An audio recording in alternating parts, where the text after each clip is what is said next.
Hi guys, it's Carl and Trish, and it's nighttime, and we're expecting a hard freeze like before day, maybe around midnight it should start. And so this morning we were a little bit worried about our little backyard garden, or what's left of it. And so Carl went out and he cut the broccoli. right. And so I decided to make some curry, broccoli and cauliflower and whatnot with that. So this is just an explanation to tell you why both videos are joined together.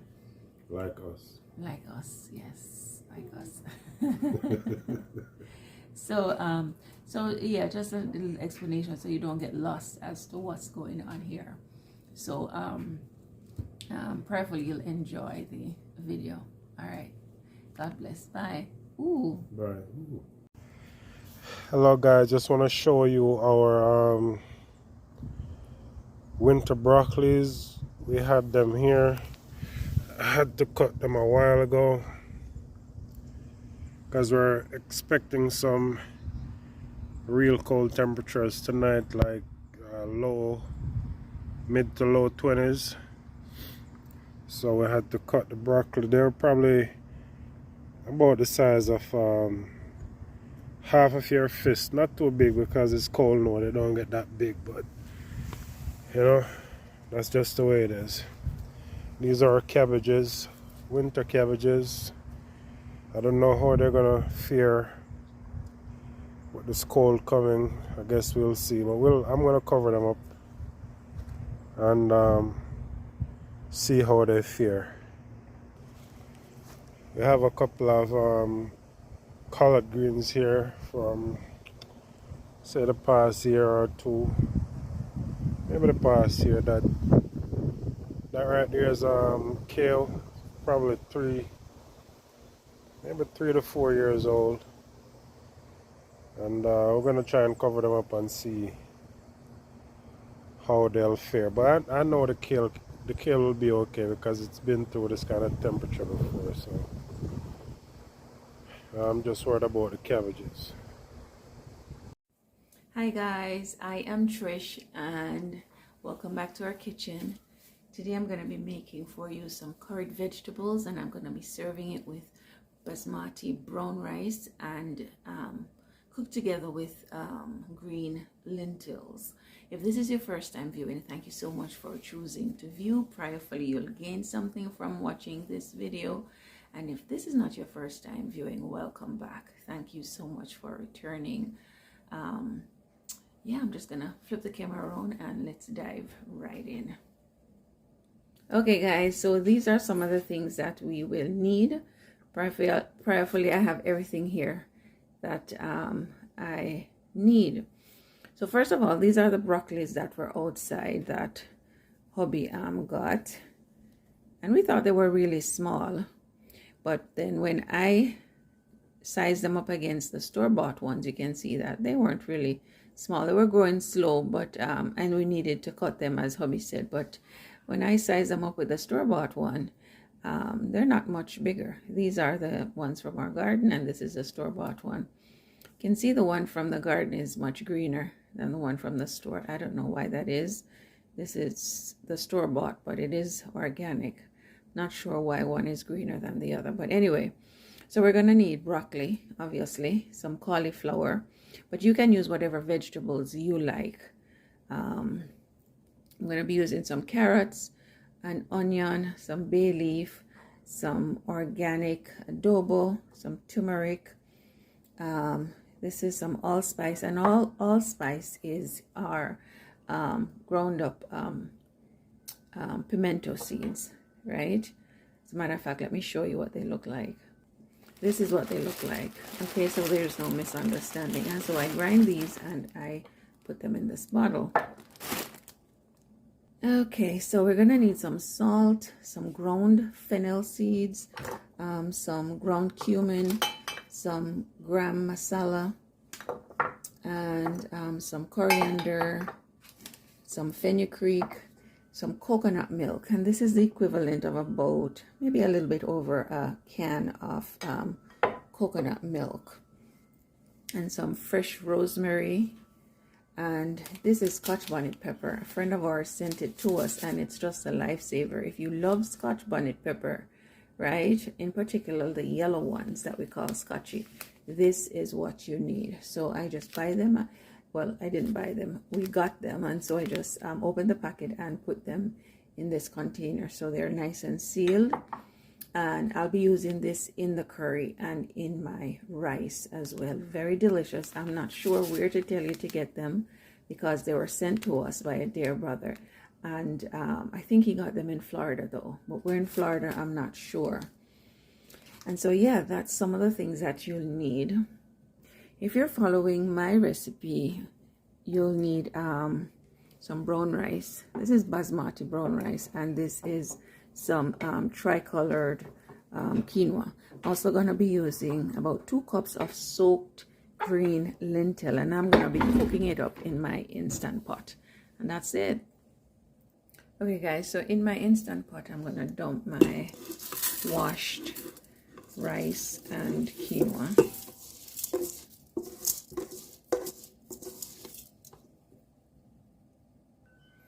Then I'm going to dump my 2 cups of soaked lintel.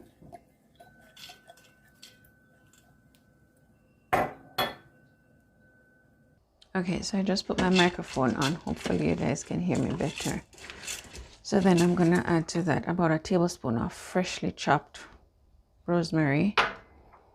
I'm going to eyeball, maybe put as much scotchbonnet as you want. We like a little heat on our rice, so putting on some scotchbonnet, but be very careful, it's very hot, right? We're going to put on, I'm going to eyeball about a teaspoon of salt. You put as much as you want, a heaping teaspoon maybe. And then I'm going to add enough water to cover this. The water level should stand about an inch above where the mixture stops, if that makes sense. So putting in everything, stirring everything in nicely. And I forgot, a dash of clove, ground clove, makes a world of difference in here. And yes, so I'm gonna stir. You can put a little bit of oil in it if you want to. I like to put the oil in after it's all done. Right, just drizzle it with some oil. So that should be about a 1/4 inch. Or an inch, I mean. Yeah, that's an inch. Then I'm gonna cover her, and I'm actually gonna put her on green. No, this thing has a setting for multigrain, and it also has a setting for rice, but it doesn't seem to always work out the way I want it when I put it on those, or maybe I just haven't had it figured out yet. But so I just go ahead and put it on pressure, the highest setting, for 12 minutes. And off she goes. Okay guys, so here I have my skillet heating, and to that I'm gonna add 2 tablespoons. Sorry for the noise guys, I'm trying to be so quiet. About 2 tablespoons of coconut oil. I'm using coconut oil because I want to enhance the flavor of the coconut in this dish. And to that, I'm gonna add, this is a half of a chopped red onion. Okay. And then I'm gonna add about a tablespoon of freshly chopped rosemary.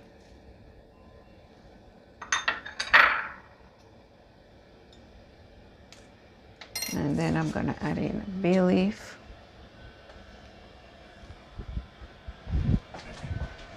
Well, that's the kettle.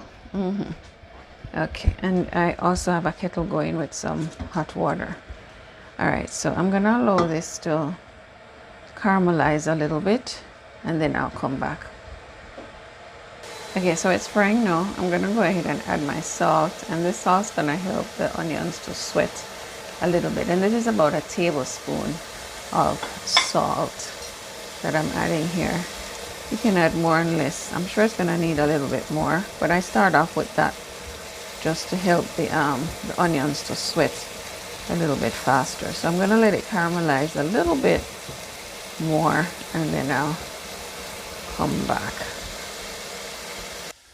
Okay, so I think it's where it's supposed to be.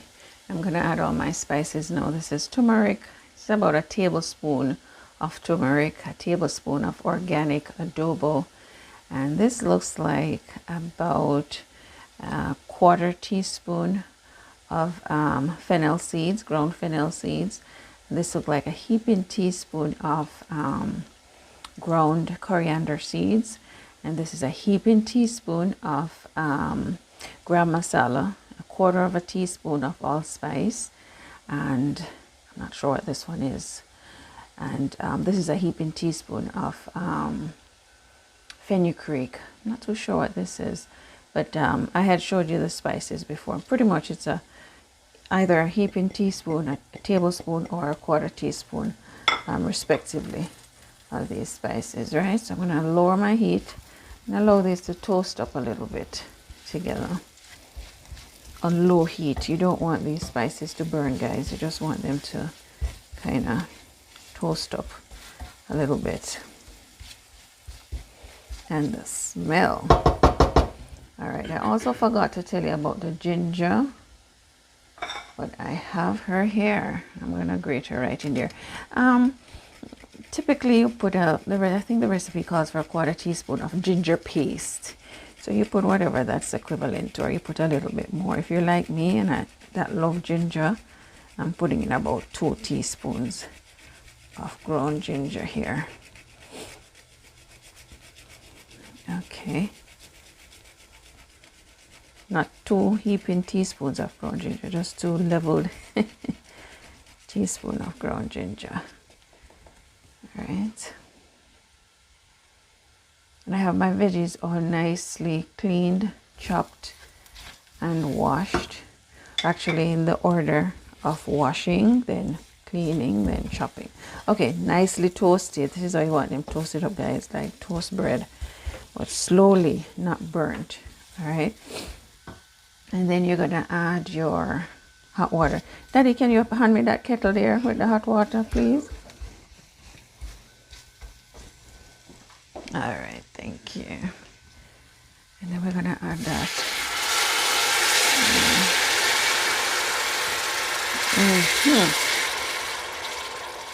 And I'm adding in here maybe 3 cups of hot water.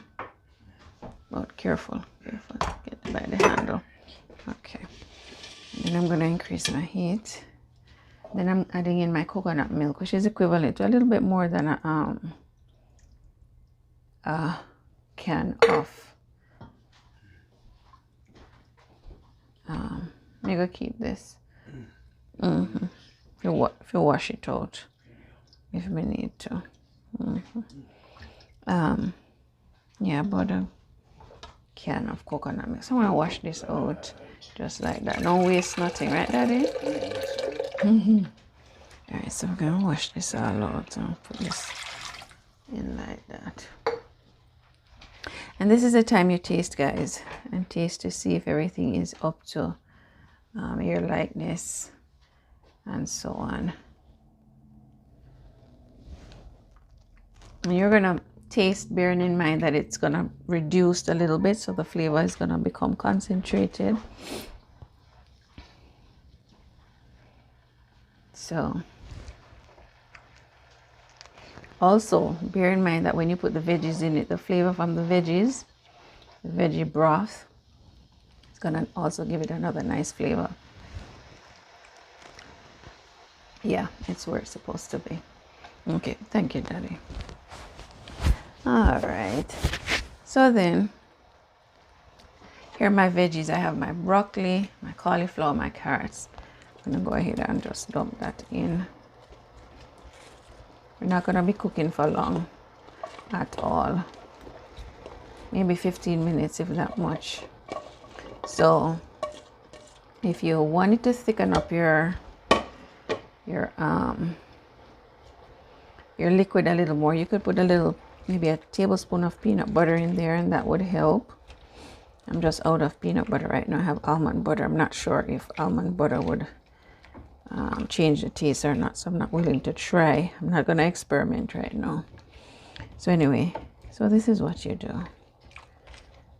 Okay, and I'm not sure if you can add a little arrowroot to this, if arrowroot would thicken it, but I don't use cornstarch.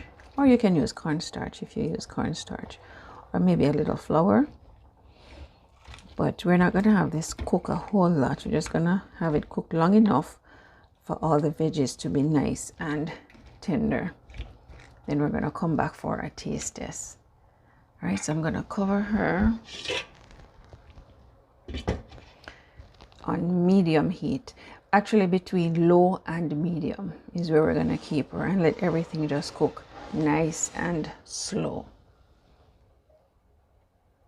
Okay guys, so my rice is finished, so I'm gonna just release some of that pressure.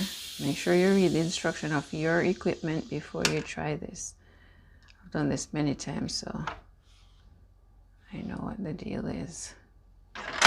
All right, and she is ready, so I'm just gonna dump her out in a container and drizzle some oil on it, and that will keep the grains separated. Sorry for the noise, guys. It's just a bad habit to be knocking the spoon. Okay guys, so I have dumped my rice into my rice, quinoa and lentil into a container, and thought I had enough olive oil, but I don't, so I'm pouring on just a little bit. This is 2 tablespoons of melted coconut oil, and this just helps to keep the grains separated. And I do prefer to put the oil in at the end, right? And I just kind of rake it a little bit so it stays nice and shelly, and kind of try to fish the bay leaf out at the same time. Sorry for shaking the camera, guys, bear with me. I'm learning here as I go. And so my rice is nice and shelly and ready. I'm gonna take a peek now on the vegetables and show you. Okay guys, so you can see through the pot that things are starting to happen over here. Starting to cook very slowly, just as you want it to. Right? You want the flavor from the curry to be infused in the thing, in the veggies. So I'm just gonna give it, I'm not even gonna stir it too much, because as you know, these vegetables, they'll shred apart. So I'm gonna give it one stir, taste to have an idea where it's at now, since the flavor from the veggies are coming out into the gravy.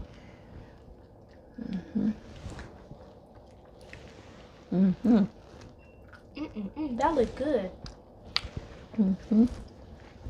Okay.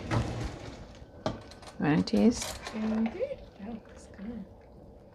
Why are you using a wooden spoon? All right. Wooden spoons are the best.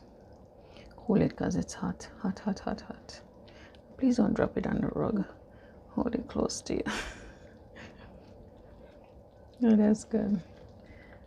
All right, yeah, put your hand under it. Okay, guys. How is it? Hot? Yeah, cool it. Cool it before you. Very hot. Before you taste it.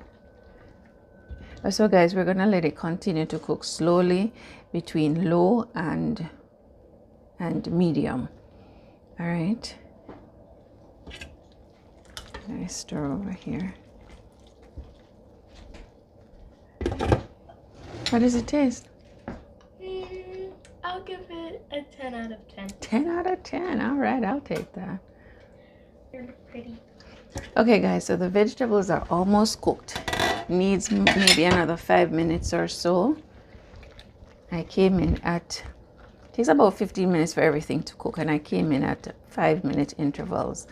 So now it's been 10 minutes since it's been cooking. So I'm going to turn up the heat now I'm turning it between medium and high and allow it to reduce fast with the pot open this time. Okay, but you do it how you like. This is just how I do it. And as you can tell, the broccoli is ready. The cauliflower is ready. I mean, the broccoli could do it a little bit more cooking, and the carrot, but they could still be eaten the way they are. But It looks so good. it is good. Like, so vibrant. You mean the color? Yeah, we want to keep it that way. We don't want to overcook it either. I'm going to go ahead and keep tasting. Just gotta make sure it tastes good. Yeah, and it's getting there, guys. It needs a little bit more salt, but I'm not going to add it now until the very end, until it reduces. So as you can see, the heat is picking up, so it's going to reduce really quickly. Then I'll come back and just show you the end results. Okay, so guys, just at the last minute, this little one decided she wants some corn on, so I'm going to let her put some sweet corn on. Okay, very good. That shouldn't take very long to cook, except I didn't want to stir this again, you know, so I'm just gonna have to just do something like this. I want it to cool before I even stir it again, but these vegetables will fall apart. But it's pretty much ready now, guys. It's all done. I'm gonna give it about 2 more minutes for those corns to cook up. But I'm going to do it open, with the pot open. Okay, I put this in a Ziploc bag and put it back in the fridge. Okay guys, so it's been a full 15 minutes. So I'm going to turn the stove off and allow this thing to cool. I've always found that if you serve it right away, it doesn't give it time for the flavors to kind of settle.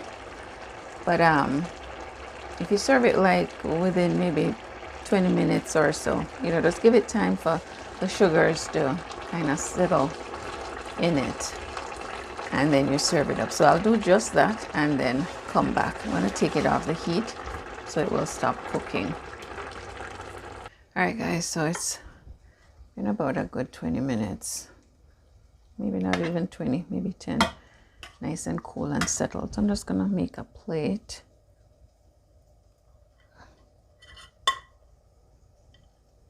Right, a little bit more rice on that.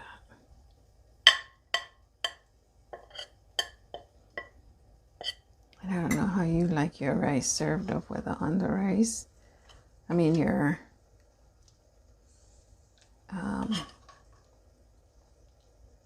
gosh, I don't want to break these things. I don't know how you guys like it, whether on the rice or on the side, but I like it on the side. Let's put a little gravy on there, a little bit more carrot. There you have it. You can also sprinkle on this some cashew, peanuts, sunflower seeds to up the protein situation. But until the next time, guys, this is it. This is the end product. Walk good. And I hope you guys will come again, and I hope you gained something from this video. Bye. Please remember to like the video, subscribe if you haven't done so yet, and hit the notification bell so that you'll be notified when a new video comes out. By the way, this is just avocado.